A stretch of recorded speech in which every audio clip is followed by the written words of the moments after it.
നെടുങ്കണ്ടം ഗ്രാമപഞ്ചായത്ത് ടൗൺ ഹാളിന്റെ വൈദ്യുതി കണക്ഷൻ KSEB വിച്ഛേദിച്ചു.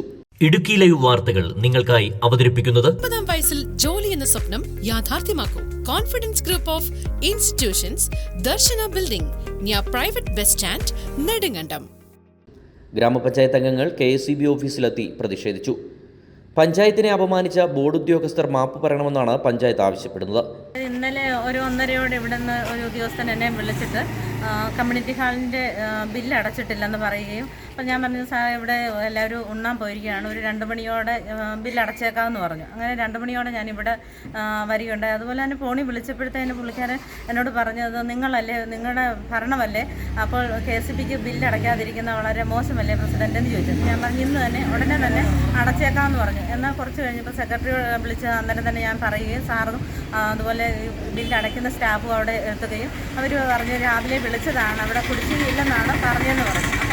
അപ്പോഴാണ് സെക്രട്ടറി പറയുന്നത് PU സൂര്യയെന്നാണ് അറിഞ്ഞത്, അതുപോലെ തന്നെ പത്രക്കാരെയും വിളിച്ചറിയിച്ചു എന്നാണ് പറഞ്ഞത്. അങ്ങനെ ഞാൻ ഇവിടെ വന്നു. ഇവിടെ വന്നപ്പോഴത്തേന് ഈ പരാതി പറഞ്ഞ ആളെ കാണുകയും പുള്ളിക്കാരൻ പറഞ്ഞു, PU സൂര്യയില്ല, പക്ഷേ കണക്ഷൻ വിച്ഛേദിച്ചു എന്ന് പറഞ്ഞു. അപ്പോൾ തന്നെ ഞാൻ പറഞ്ഞു, ബില്ല് അടയ്ക്കാനുള്ള ഏർപ്പാടുകൾ ചെയ്തു എന്ന് പറയുകയാണ്. എന്നാൽ ഈ KSEB നമുക്ക്, ഈ സ്ഥാപനം നമുക്ക് ഒരു 53,000 രൂപ വാടക അടയ്ക്കാനുണ്ട്. അതുപോലെ തന്നെ മാസം നമ്മളൊരു 2 ലക്ഷം രൂപയോളം KSEBക്ക് കറണ്ട് ബില്ലിനത്തിൽ 50 അംഗൻവാടികൾ ഉൾപ്പെടെ അടച്ചുകൊണ്ടിരിക്കുന്നതാണ്. അതിനിടയ്ക്കാണ് ഈ ഓരോ ബില്ല് 3,100 രൂപയുടെ ഒരു ബില്ല് അടച്ചില്ല എന്ന് പറഞ്ഞതിൻ്റെ പേരിൽ. കിഴക്കേ കവലയിൽ സ്ഥിതി ചെയ്യുന്ന ടൗൺ ഹാളിലെ വൈദ്യുതി KSEB വിച്ഛേദിച്ചത് കഴിഞ്ഞ ദിവസമാണ്. ബില്ലടയ്ക്കാൻ ഒരു ദിവസം വൈകിയതിനെ തുടർന്നായിരുന്നു നടപടി. വിവിധ ഓഫീസുകൾ ഉൾപ്പെടെ 30ഓളം ബില്ലുകളാണ് പഞ്ചായത്ത് അടയ്ക്കുന്നതെന്നും കഴിഞ്ഞ തവണ അടച്ചപ്പോൾ ടൗൺ ഹാളിൻ്റെ ബില്ലടയ്ക്കാൻ വിട്ടുപോയതാണെന്നും പഞ്ചായത്ത് അധികൃതർ പറയുന്നു. അതേസമയം ടൗൺ ഹാളിന് സമീപത്തുള്ള പഞ്ചായത്ത് വക സ്റ്റേഡിയം കോംപ്ലക്സിൽ പ്രവർത്തിക്കുന്ന KSEB മാസങ്ങളായി വാടക നൽകിയിട്ടില്ലെന്ന് പഞ്ചായത്ത് അംഗങ്ങൾ പറഞ്ഞു. പതിവായി വാടക കുടിശ്ശിക വരുത്തിയവരാണ് ഒരു ദിവസം ബില്ലടയ്ക്കാൻ താമസിച്ചപ്പോൾ ഫ്യൂസ് ഊരിയതെന്നും ഗ്രാമപഞ്ചായത്ത് അംഗങ്ങൾ പറഞ്ഞു. വാടക കുടിശ്ശിക ഉടൻ അടയ്ക്കണമെന്നാവശ്യപ്പെട്ട് KSEBക്ക് നോട്ടീസ് നൽകാനാണ് ഗ്രാമപഞ്ചായത്തിൻ്റെ നീക്കം. Idukki live news, Nedumkandam. Idukki live വാർത്തകൾ നിങ്ങൾക്കായി അവതരിപ്പിച്ചത്. ഹായ്, എൻ്റെ പേര് നിവ്യ.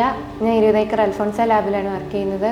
ഞാൻ പഠിച്ചത് നെടുങ്കണ്ടം കോൺഫിഡൻസ് ഗ്രൂപ്പ് ഓഫ് ഇൻസ്റ്റിറ്റ്യൂഷനിലാണ്. Hi, I am Tasnima. ഞാൻ പഠിച്ചത് കോൺഫിഡൻസ് ഗ്രൂപ്പ് ഓഫ് ഇൻസ്റ്റിറ്റ്യൂഷൻസിലാണ്. അവിടുന്ന് പഠിച്ചിറങ്ങിയ ഉടനെ തന്നെ എനിക്ക് നെടുങ്കണ്ടം നീതി മെഡിക്കൽ ലാബിൽ ജോലി കിട്ടി. ഞാനിപ്പോൾ ഹാപ്പിയാണ്. ഹായ്, ഞാൻ അരുണിമ. നെടുങ്കണ്ടം കോൺഫിഡൻസിലാണ് ഞാൻ പഠിച്ചത്. പഠിച്ചിറങ്ങിയപ്പോൾ തന്നെ എനിക്ക് രാജാക്കാട് SN ഹോസ്പിറ്റലിൽ ജോലി കിട്ടി. ഹായ്, ഞാൻ അമർദീന്ദു. ഞാൻ വർക്ക് ചെയ്യുന്നത് Rajakkad life care medical centre ഹോസ്പിറ്റലിലാണ്. എനിക്ക് കോൺഫിഡൻസ് തന്നത് കോൺഫിഡൻസ് ഗ്രൂപ്പ് ഓഫ് ഇൻസ്റ്റിറ്റ്യൂഷനാണ്. ഹായ്, ഞാൻ ഗ്രീഷ്മ. എൻ്റെ വീട് തൂക്കുവാലാണ്. ജോലി എന്നത് എൻ്റെ ഒരു വലിയ സ്വപ്നമായിരുന്നു. ആ സ്വപ്നത്തിലേക്ക് എന്നെ നയിച്ചത് കോൺഫിഡൻസ് ഗ്രൂപ്പ് ഓഫ് ഇൻസ്റ്റിറ്റ്യൂഷനാണ്. ഹായ്, എൻ്റെ പേര് കെസിയ. ഞാൻ കുമളി ശില്പ ഡയഗ്നോസ്റ്റിക് സെൻറ്ററിൽ വർക്ക് ചെയ്യുന്നു. ഞാൻ കോൺഫിഡൻസിലാണ് പഠിച്ചത്. എൻ്റെ ഏറ്റവും വലിയ സന്തോഷം എന്ന് പറയുന്നത് എൻ്റെ ബാച്ചിൽ പഠിച്ച എല്ലാ കൂട്ടുകാർക്കും ജോലി കിട്ടി എന്നുള്ളതാണ്. പഠിച്ചിറങ്ങുന്ന എല്ലാവർക്കും ജോലി ഉറപ്പ്. കേന്ദ്ര ഗവൺമെന്റ് അംഗീകൃത ഡിപ്ലോമ കോഴ്സുകൾ. Diploma in medical laboratory technician, pharmacy assistant. 19-ാം വയസ്സിൽ ജോലി എന്ന സ്വപ്നം യാഥാർത്ഥ്യമാക്കൂ. Confidence group of institutions, Darshana building, near private bus stand, Nedumkandam.